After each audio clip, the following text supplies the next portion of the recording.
하나님께서 보통 대제사장의 기도라고 합니다. 아주 유명합니다.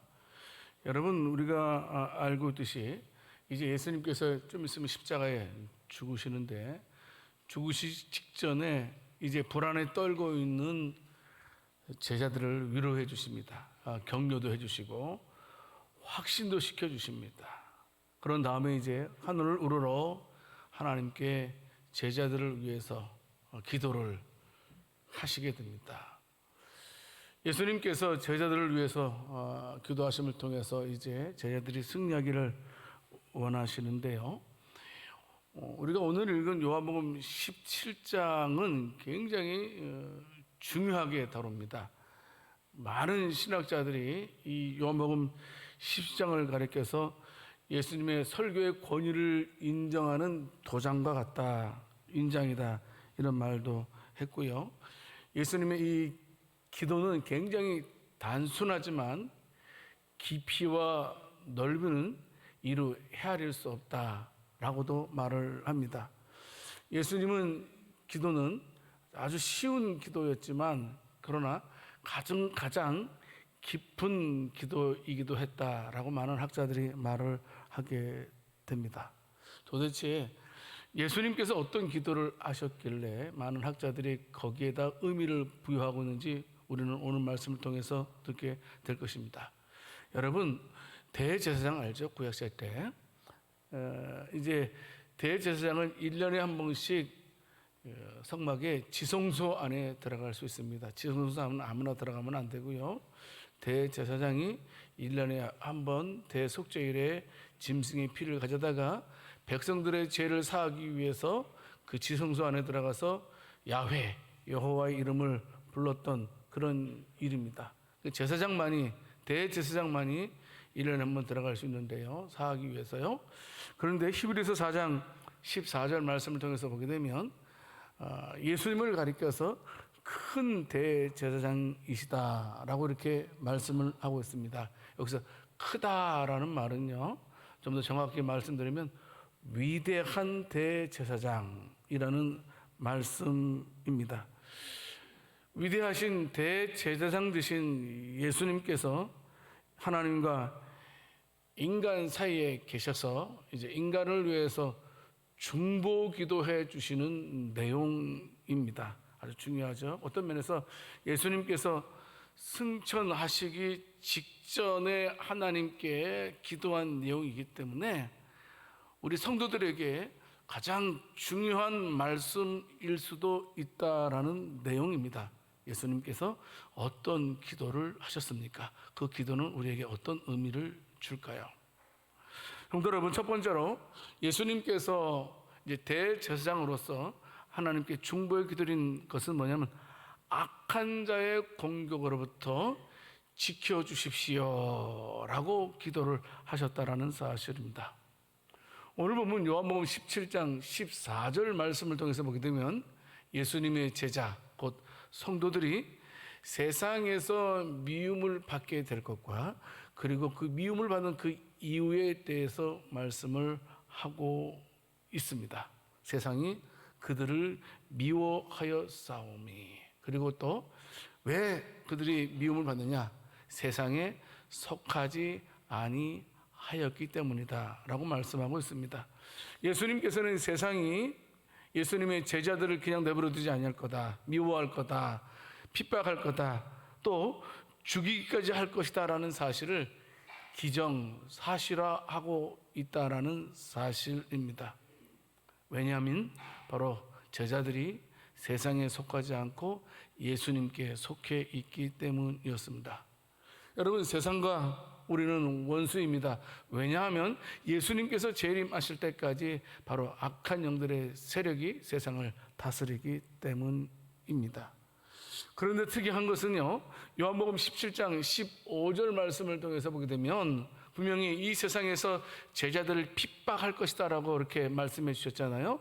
그런데 예수님께서 제자들을 핍박을 해서 지켜주십시오 라고 말하면서 딱 드러내면 얼마나 좋겠어요, 제자들을요, 안전한 곳으로. 그런데 예수님께서 어떻게 기도하시냐면 내가 아버지께 비옵기는 그들을 세상에서 데려가시는 것이 아니라 악한 자에게서 그들을 지켜주십시오 라고 바로 15절에서 말씀을 하고 있다는 사실입니다. 예수님의 기도의 내용은 당시의 영지주의자들의 기도의 내용과는 정반대였습니다. 영지주의자들은 어떻게 기도했냐 하면 우리 예수 믿는 사람들을 속히 데려가 주십시오 라고 이렇게 기도를 했습니다. 여러분, 그렇습니다. 우리는 오늘 기도의 말씀을 통해서 예수님께서 어떤 의도로 그렇게 기도를 하셨는지를 알게 될 것입니다. 예수님은 우리가 세상에서 분리되는 것을 원치 아니하신다는 겁니다. 예수님은 예수 믿는 제자들이 절대로 세상을 떠나서는 안 된다라는 사실을 말씀하고 있는 것입니다. 성도는 세상과 더불어 살아야 된다는 겁니다. 여러분, 교회는요, 저 깊은 산골짜기에 있지 않습니다. 교회는 사람 많은 곳에 있습니다. 그렇지 않습니까? 그런 의미에서 세상 속에 있게 하기 위해서 하나님께서는 교회를 또 이렇게 도시 가운데, 세상 가운데 세워주시는 것과 똑같습니다. 성도 여러분, 어떤 면에서 우리는 세상에 있지만 저와 여러분들이 꼭 기억할 것은 뭐냐 하면, 꼭 마음에 새겨야 될 것은 뭐냐 하면, 우리가 이 세상을 살아갈 때 우리들은 세상과 절대 분리되어서 살 수 있다라는 것이 아니라는 겁니다. 여러분, 더 나아가서 요한복음 17장 16절 말씀에서요, 말씀하고 있습니다. 뭐라고 말씀하고 있냐?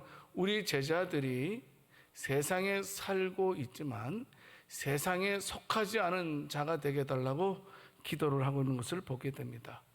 여러분, 여기 속해 있다라는 말은요, 소유권을 말하고 있는 것입니다. 세상이 우리 믿는 이들을 소유하고 있지 않다라는 말씀입니다. 왜냐하면 우리가 세상에 속하지 아니했기 때문입니다. 우리가 어딘가에 속해 있다라는 말은 무슨 말입니까? 그 속한 곳의 가치관을 존중하는 것입니다. 우리가 어디에 속한다는 말은 그 속한 곳의 법을 지켜야 합니다. 그렇지 않습니까? 그 지시에 따라야 됩니다. 우리가 속해 있다라는 의미는 바로 내가 속한 단체에 반드시 지배를 받아야 된다라는 사실을 말씀을 하고 있습니다. 오늘 예수님은 말씀하십니다. 예수님을 믿는 우리들이 이 세상에 살고 있지만 세상에 속한 자가 되어서는 안 된다라는 겁니다. 다시 말씀드리면 우리가 이 세상에 살고 있지만 이 세상의 가치관으로 살아서는 안 된다라는 사실을 말씀하고 있습니다. 성도 여러분, 이 세상의 가치가 아니라 하나님 나라의 가치관의 지배를 받고 있을 때 우리는 세상에 있으나 세상에 속하지 않은 자가 될 수 있습니다. 여러분, 바다 위에 수많은 배들이 떠 있지 않습니까? 배 위에 떠 있습니다. 물 위에 떠 있습니다, 배가. 그런데 여러분, 그 배가 물과는 구별되어져 있는 것을, 분리된 것을 우리가 알 수 있는 것처럼 우리가 세상에 살고는 있지만 세상과는 구별된 자들이 되기를 예수님께서 기도를 하고 있습니다. 성도 여러분, 오늘 우리는 세상에 속해 있습니까? 우리 교회는 세상에 있으면서 세상에 속해 있지 않다라는 사실을 이웃들에게 보여줘야 된다라는 사실입니다.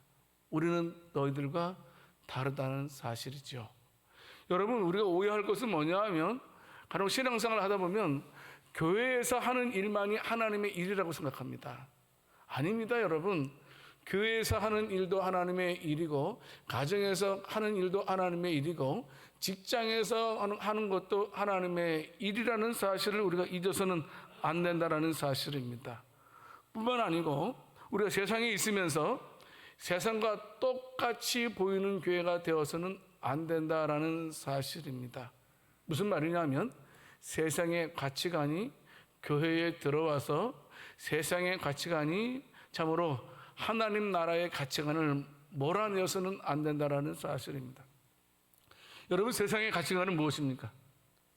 뭐니 해도 돈이 최고라고 말하는 것이 세상의 가치관입니다. 돈 많은 자를 존경하고 돈 많은 자를 좋아하고 돈 많은 자를 따라가는 것이 세상의 원리 아닙니까? 근데 그런 원리가 교회 안에 들어와서는 안 된다라는 겁니다. 만약에 교회 안에 이 배금주의가 활개를 친다면 우리는 세상에 속한 교회가 되고 만 것이라는 사실입니다. 이것은 예수님의 기도에 정면으로 거부하는 것과도 똑같습니다. 세상에 있지만 세상에 속한 우리가 되어서는 안 됩니다. 요한복음 16장 33절 말씀을 통해서 보게 되면 이 악한 세상에서 예수님 내가 세상을 이기었노라 라고 말씀을 하셨습니다. 예수님께서요 세상을 이기신 것처럼 저와 여러분들이 예수님 때문에 승리를 하게 될 것이다 라는 사실을 명심하고 끝까지 세상을 따라가는 자들이 아니고 세상에 속한 자들이 아니고 세상에 살지만 하나님의 백성답게 살 수 있는 저와 여러분들이 될 수 있기를 살아계신 주님의 이름으로 축원합니다. 성도 여러분, 그렇습니다. 꼭 잊지 마세요. 나는 하나님의 자녀다라는 사실. 나는 하나님의 자녀이기 때문에 하나님의 자녀답게 살아야 된다. 이것을 우리가 꼭 기억을 해야 됩니다. 그것을 위해서 예수님께서 승천하시기 직전에 우리가 예수 믿는 사람들께 예수님의 가치관을 가지고 살아갈 수 있도록 기도하시고 계신 것입니다. 핍박이 와도 미움을 당해도 내가 그리스도인이라는 사실을 우리는 절대로 포기해서는 안 될 것입니다. 두 번째로 예수님께서 기도하시는 것은 뭐냐 하면 우리가 거룩하게 되기를 기도하시고 계신다는 사실입니다. 오늘 보면 요한복음 17장 17절에서 우리가 세상에 있으나 세상에 속하지 않기 위해서는 우리가 진리로 거룩해져야 된다라는 사실을 예수님께서 말씀을 하고 있습니다. 예수님은요 교회에서 자신의 가르침이 예곡되는 것을 원치 않았습니다. 그래서 그때마다 제자들에게 그리고 또 믿는 자들에게 뭐라고 말씀하시냐면 거짓 예언자들을 조심해라 라고 말씀하신 것을 들을 수가 있습니다. 예수님은요 저와 여러분들이 세상에 속해 있지 세상에 거하지만 세상에 속하지 않고 거룩하게 살기 위해서는 진리이신 하나님의 말씀으로 순간순간마다 그때마다 내 자신을 성찰하라고 말씀을 하고 있는 것입니다. 성도 여러분, 우리는 이 시간 내 자신에게 물어보아야 됩니다. 나는 과연 진리로 이 순간 거룩해지고 있는가? 나는 어디에 물들고 있는가?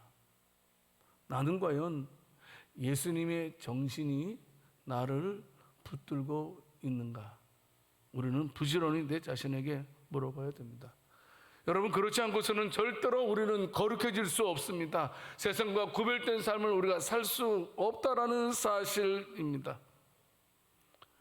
우리가 알 수 있는 것은 성도를 거룩하게 하는 것은 진리인 하나님의 말씀밖에 없다라는 사실입니다. 기차가요 정해진 목적지로 가기 위해서는요 반드시 정해진 선로로만 가야 됩니다. 그죠? 다른 선로로 이탈하게 되면 목적지에 도달할 수가 없습니다. 저와 여러분들은 예수 믿는 자들입니다.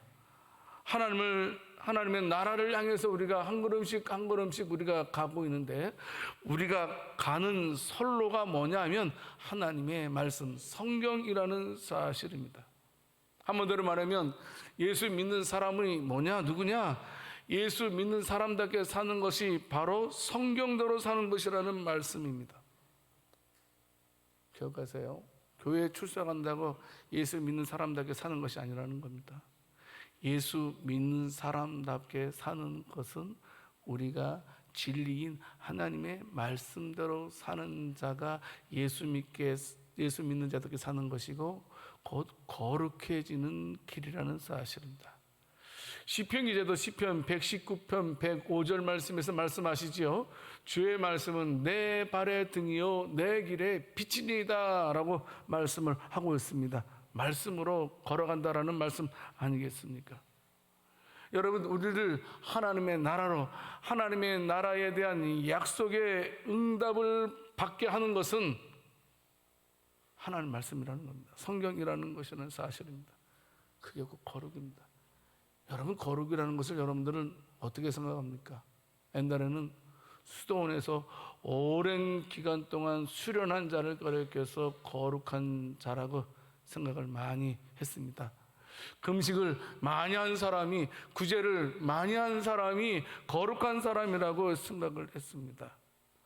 그러나 그것은 예수님께서 말씀하시는 거리와는 상당히 거리가 멀다라는 사실입니다. 성경에서 말하는 거룩은 다른 것이 아닙니다. 우리가 예수님 말씀에 순종하는 삶을 살아가는 것이 거룩이라고 말씀을 하고 있습니다. 저와 여러분들이 말씀대로 한 걸음씩 한 걸음씩 살아가는 것이 정해진 선로로 걸어가는 것과 똑같다라는 사실입니다. 우리의 생활의 근거를 하나님의 말씀에 두어야 한다라는 사실입니다. 그래야지만 우리가 하나님께 거룩함을 인정받을 수 있다라는 겁니다. 거룩을 위해서 주님 기도하십니다. 여러분, 예수님 당시에 초대교회 때 바리새인들 서기관들 어떻습니까? 여러분, 우리는 지금은 막 바리새인 막 손가락질 하잖아요. 우리가 지금은. 근데 그 당시에 바리새인들은요, 모든 이들이 존경하는 자들입니다. 나름대로 하나님을 잘 믿는다고 하는 사람입니다.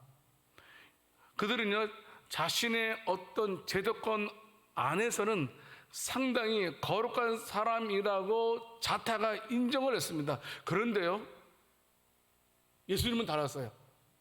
예수님께서 마태복음 23장 23절 말씀을 통해서 보게 되면 다른 사람들에게 존경받고 있던 바리새인들, 서기관들에 대해서 지옥에 들어갈 수밖에 없는 철저한 위선자라고 이렇게 예수님께서 책망하시는 것을 보게 됩니다. 무슨 말입니까? 성경에서 말하는 길로 가지 않고 자기의 길을 걸어갔기 때문에 그렇다는 겁니다. 구체적인 용어로 마태복음 23장 2절 말씀을 통해서 보게 되면 말하고 있죠. 그들이 모세의 자리에만 앉아 있을 뿐 모세가 행한 것은 행하지 않았기 때문이라고 말씀을 하고 있습니다. 열심히 달렸던 그들이었습니다. 하지만 엉뚱한 선로에서 그들은 다른 박질을 하였다라는 사실입니다. 그들은 열심히 달렸지만 하나님의 약속에 참여할 수 없는 자가 되었습니다. 그들은 열심히 달렸지만 속이 빈 강정처럼 위선 속에서 살아갔고 결국은 예수님께도 인정 못 받고 예수님께 버림받은 자가 되었다라는 사실입니다. 베드로는 말합니다. 베드로전서 1장 15절 16절 말씀에서 성경을 아는 것이 우리를 거룩하게 하는 것이 아니다라고 말씀하고 있습니다. 우리를 거룩하게 하는 것은 우리의 모든 행실에 거룩한 모습으로 살아가는 것, 곧 성경대로 말씀대로 살아가는 자가 거룩한 자다라고 말씀을 하고 있는 것입니다. 성도는요, 땅에 발을 디딘 존재지만 이웃들과는 뚜렷하게 구별된 삶을 사는 거룩한 나그네라는 사실을 절대로 잊어서는 안 됩니다. 여러분, 이 세상이 전부가 아닙니다. 여러분, 우리가 가야 할 곳은 천국이 있습니다. 천국 갈 때까지는 우리가 이 땅에서 거룩한 나그네로 살아야 된다라는 사실입니다. 여러분, 우리가 이 땅이 마지막이라면, 이 땅이 모든 것의 끝이라면 우리가 이렇게 힘들게 살 필요 없어요. 어렵게 살 필요 없죠. 하지만 우리가 가야 할 천국에 있는 저와 여러분들 거룩한 나그네이기 때문에 우리는 이곳에서 진리인 하나님의 말씀으로 거룩하게 삶을 살아가야 된다는 겁니다. 하나님의 말씀을 우리 생활의 근거로만 삼고 살아갈 때 하나님으로부터 거룩한 자로 인정받을 수 있습니다. 여러분, 한번 나를 돌이켜볼 수 있기를 원합니다. 나는 열심히 살고 있는데 나는 과연 하나님께서 정해 주신 그 선로로 걸어가고 있는가? 아니면 내 나름대로 그냥 열심히 살고 있는가? 우리는 반드시 점검해야 됩니다. 여러분, 우리가 아무리 목적지가 분명해도요, 길을 잘못 들게 되면 그 목적지에 갈 수 없습니다. 우리는 오직 말씀이라는 선로 위로만 우리가 달려가야 된다는 사실입니다. 우리를 거룩하게 하는 진리는 성경밖에 없습니다. 여러분, 우리가 교회를 다니고 하나님께 예배를 드리고 있지만 예수님의 정신이 우리 가운데 있지 아니하면 누가 우리를 가리켜서 그리스도인이라고 말하겠습니까? 예수님마저도 우리를 가리켜서 나 너 모른다라고 말씀하실 거라는 사실입니다. 여러분, 예수님의 가르침이 실천되지 않는 교회를 가리켜서 예수님께서 교회라고 말할 수 있겠느냐 하는 겁니다. 아니라는 겁니다. 예수님의 정신, 예수님의 마음, 예수님의 가르침이 우리 마음을 다스려야 된다는 사실입니다. 여러분, 너무나 중요합니다.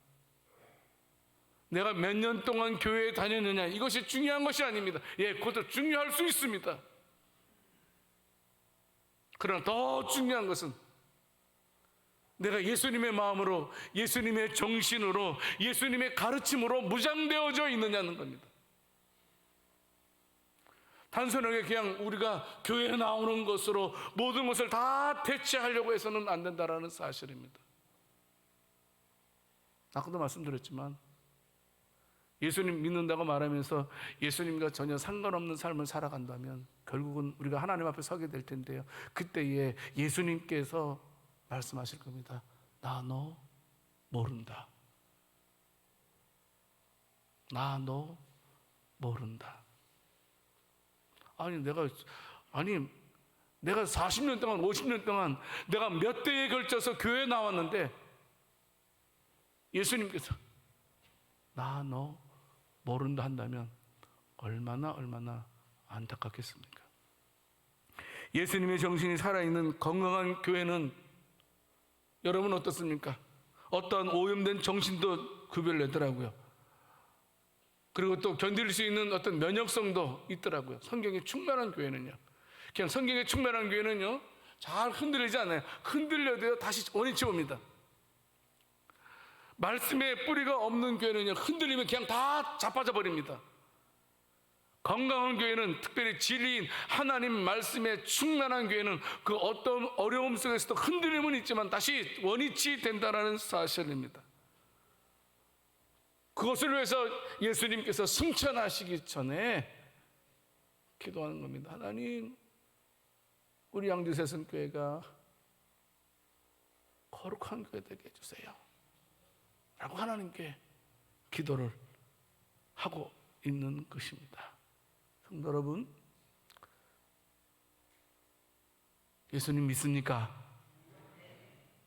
예수님 믿는다면 예수님의 말씀에 관심 가지십시오.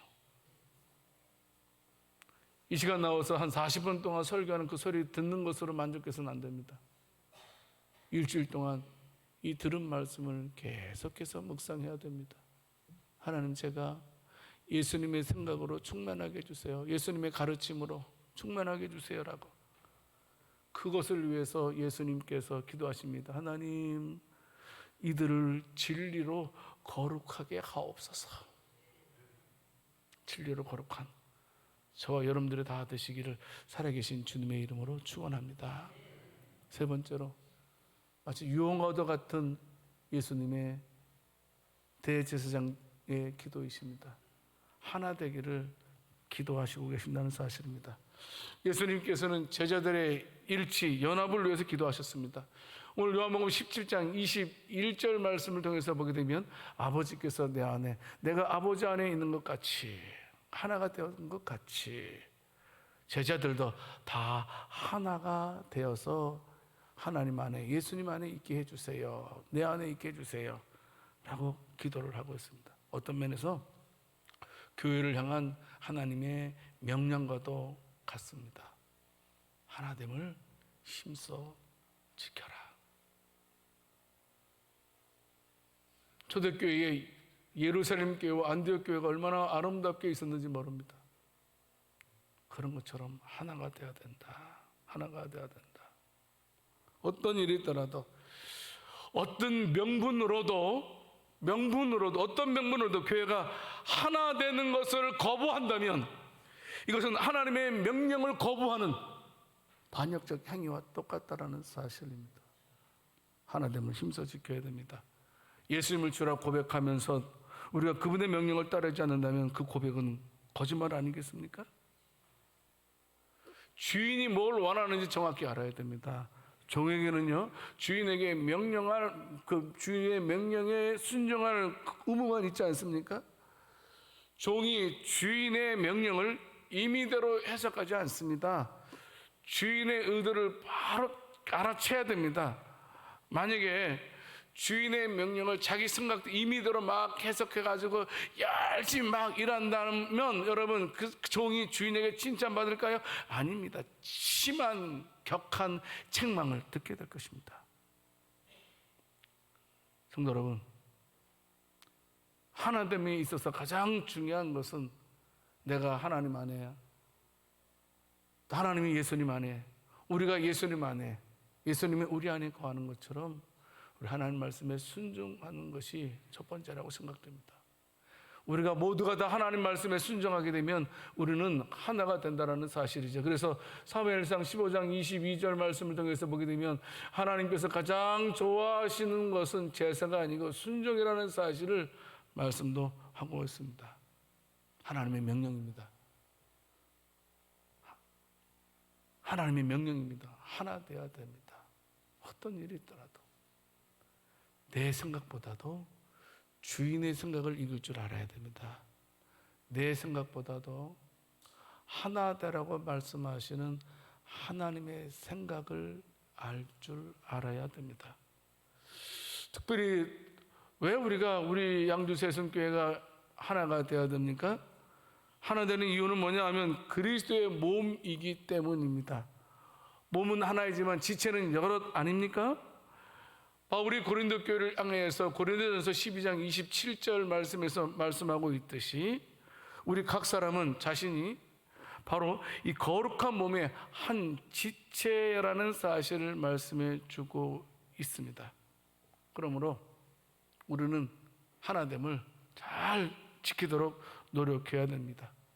지체는 몸 안에 있지만 몸 안에서 자기 할 역할, 내 역할을 충실하면 됩니다. 그러면 존재 가치를 인정받습니다.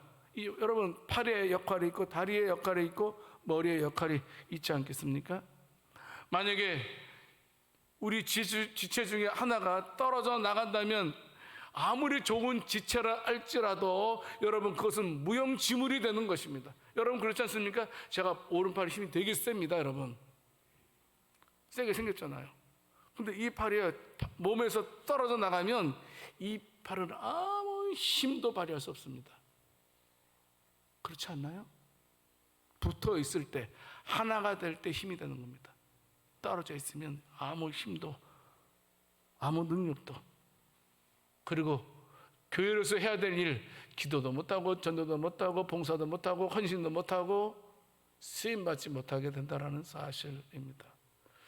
어떤 일이 있더라도 하나됨을 힘써 지켜야 된다는 겁니다. 우리 교회가 하나 될 때 교회가 세상에 대한 책임을 감당할 수 있다는 겁니다. 교회가 하나 되지 못하면 우리 교회에게 부여된 세상에 대한 책임을 우리가 감당하지 못하게 됩니다. 여러분, 소금이 맛을 잃으면 발품을 당한다고 그랬습니다. 교회가 세상에 대한 책임을 감당하지 못하면 손가락질을 받는 것처럼 말입니다. 성도 여러분, 그러면 우리가 하나됨을 힘써 지켜야 되는데 어떻게 해야 됩니까? 네, 예수님의 모습을 보면 돼요. 예수님 어떻게 하셨습니까? 우리를 하나님과 하나 되도록 하기 위해서 우리를 위해서 십자가에 죽어주셨어요. 사랑해 주셨어요. 섬겨주셨어요. 하나가 되는 방법은 다른 것이 아닙니다. 사랑하고 섬기는 일입니다. 사랑받으려고 하고 섬김 받으려고 하면 절대 하나 되지 않습니다. 우리 교인들은 사랑하려고 하고 섬기려고 할 때 진정으로 우리 교회는 하나가 될 수 있다는 사실입니다. 여러분, 이것은 대단히 중요합니다.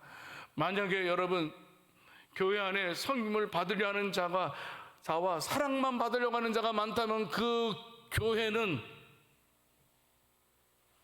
하나가 아니라는 결정적인 증거라는 사실입니다. 성도 여러분, 사랑의 두드러진 가장 큰 특징은 무엇입니까? 사랑은요, 자기의 유익을 구하지 않습니다. 사랑은요, 자신보다 남의 유익을 먼저 생각하고 배려하는 것이 사랑입니다. 여러분, 사랑해봤어요? 안 해봤어요? 사랑해봤잖아요. 지금도 사랑하잖아요. 사랑하면요, 사랑하는 사람을 먼저 생각합니다. 내가 좀 힘들더라도, 내가 사랑하는 이가 좋고 행복하다면 우리는 그 수고를 마다하지 않습니다. 그것이 교회 안에도 일어나야 된다는 사실입니다. 성도 여러분, 우리가 예수님을 사랑하고 형제 자매를 우리가 사랑하게 된다면 분열이라는 말은 절대로 있을 수 없는 말입니다. 여러분 기억하십시오. 하나가 되지 못하면 분열이 일어나고요, 하나가 되면 재생산이 일어납니다. 이게 비밀입니다. 여러분, 재생산과 분열은 다른 겁니다. 여러분, 하나님께서 원하시는 것은 우리가 하나됨으로써 재생산이 이루어지기를 원하지, 우리가 하나 되지 못해서 분열되는 것을 절대로 원치 아니한다는 것, 우리는 꼭 알고 있어야 됩니다. 분열시키는 것은요, 마귀가 부추기는 겁니다. 마귀가 꼬시는 겁니다. 마귀가 꾸미는 것입니다. 우리는 마귀의 계계에 넘어지지 않도록 애써야 된다는 사실입니다. 성도 여러분, 서로에 대해서 관심 가졌으면 좋겠어요. 사랑의 반대말은 무관심이라며요. 요새는 서로의 관심 갖는 것도 부담스러워하는 시대가 되었습니다. 나한테 관심 갖지 마. 나도 너한테 관심 갖지 않을게. 이런 시대가 되고 말았습니다. 그래서 교회가 무너지고 또 무너지고 있습니다. 분열되고 있다는 겁니다. 여러분, 우리 교회는 아닌데요, 저 도시교회 어떤 교회들은요, 신방이 없대요. 요새요, 신방이 없대요. 신방 오는 것도 싫어한대요. 왜냐면 자기 자신이 노출된다고, 귀찮다고. 이런 시대에 살아가고 있는 교회가 얼마나 힘이 있겠느냐 하는 것입니다. 힘 없죠. 마들은 소금처럼 되어버린 것입니다. 여러분, 예수님께서 우리는 말씀하십니다. 기도하십니다. 어떤 일이 있더라도 하나 돼야 된다.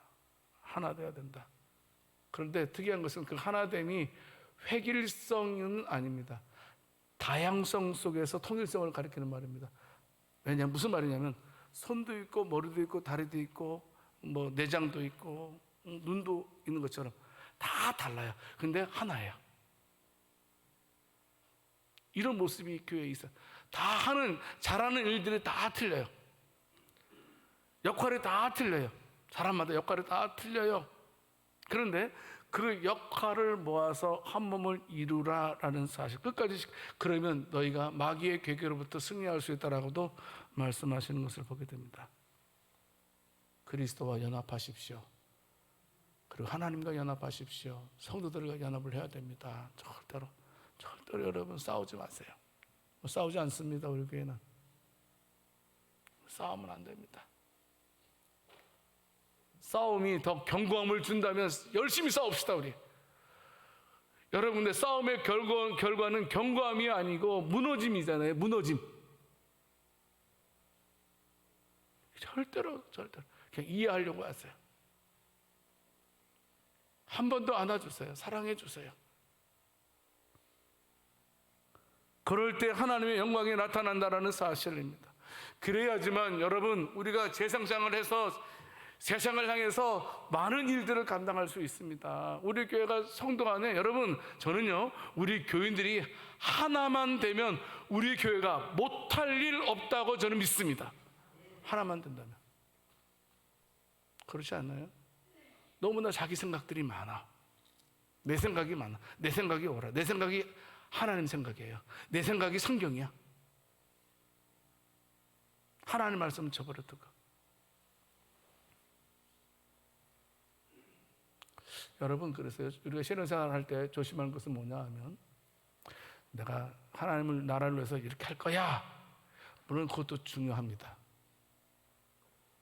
근데 더 중요한 것은 뭐냐면요, 이거 꼭 명심하세요. 하나님께서 나에게 무엇을 원하시는가, 이게 더 중요해요. 대부분 일하다가 지쳐서 자빠지는 사람, 어떤 사람이 지치고 쓰러지는 줄 아세요? 그냥 내가 하고 싶은 일만 하려고 하는 사람, 그런 사람이 지치고 쓰러지는 겁니다. 그런데 하나님께서 원하시는 일을 하는 사람은 지치지 않아요. 끝까지 감당합니다. 이게 다른 특징이기도 합니다. 성도 여러분, 기억하자고요. 저와 여러분들은 그리스도인이라는 사실, 세상으로부터 미움받는, 핍박받는 자들임을 기억해야 됩니다. 이거 편하려고, 물론 우리가 좀 있으면 천국 갑니다.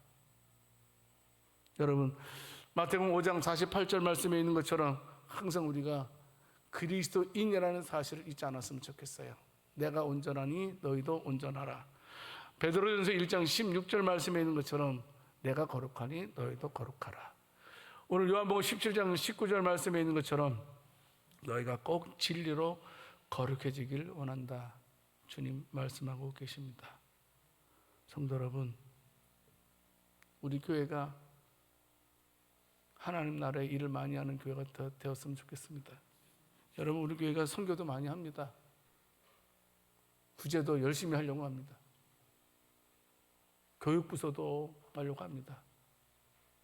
여러분, 그런 것도 또 중요하겠지만 한 사람 한 사람이 예수님의 정신에 사로잡히는 자들이 될 수 있기를 원합니다. 우리가 하는 일보다도 성도 한 사람 한 사람에게 그리스도의 마음이 풍성한 자가 되어야 된다는 사실입니다. 그래야지만 정녕 하나가 될 수 있습니다. 일보다도 예수님의 마음이 우선이라는 사실입니다. 아무쪼록 이제 사탄의 세력으로부터 예수님께서 승리하신 것처럼 저와 여러분들은 결국은 승리하게 될 것입니다. 승리하신 예수님께서 우리의 거룩함을 위해서 기도하고 계신 것처럼 이 땅에서 하나님의 마음을 가지고 살아감을 통해서 우리에게 주어진 그 책임, 세상을 감당해야 될 책임이 우리한테 있지 않습니까? 어떤 책임입니까? 하나님께서는 저와 여러분들을 구원하신 이유는 저와 여러분들만 구원하기 위해서 우리를 구하는 것이 아니라는 겁니다. 그렇다면 예수 믿고 바로 죽여서 천국 가게 하셨죠. 그런데 예수 믿는 다음에도 계속 이 세상에 살게 하시는 이유는 뭐냐 하면 이 세상에서 할 일이 있다는 겁니다. 무슨 일입니까? 저와 여러분들을 통해서 죽어져가는 한 영혼이라도 더 구원하기 위해서 하나님께서 우리에게 이 땅에 남게 하신 이유가 아니겠습니까? 성도 여러분, 끝까지 우리에게 맡겨진 사명을 하나가 되어서 잘 감당할 수 있는 복된 저와 여러분들이 다 될 수 있기를 살아계신 주님의 이름으로 축원합니다. 하나님 아버지, 대제사장이신 예수님께서 우리를 위해서 기도해 주셨습니다. 지켜달라고, 거룩하게 해달라고, 하나 될 수 있도록 기도해 주셨는데요, 그 사실을 명심하고 우리 양주 세순교회는 날마다 주의 말씀의 순종함을 통해서 끝까지 하나님께 귀하게 쓰임받을 수 있는 저희들 되게 하시고, 무엇보다도 개인 한 사람 한 사람이 예수님의 마음으로 충만한 자가 되게 해 주시옵소서. 감사드리옵고 우리 주 예수 그리스도 이름으로 기도드립니다. 아멘.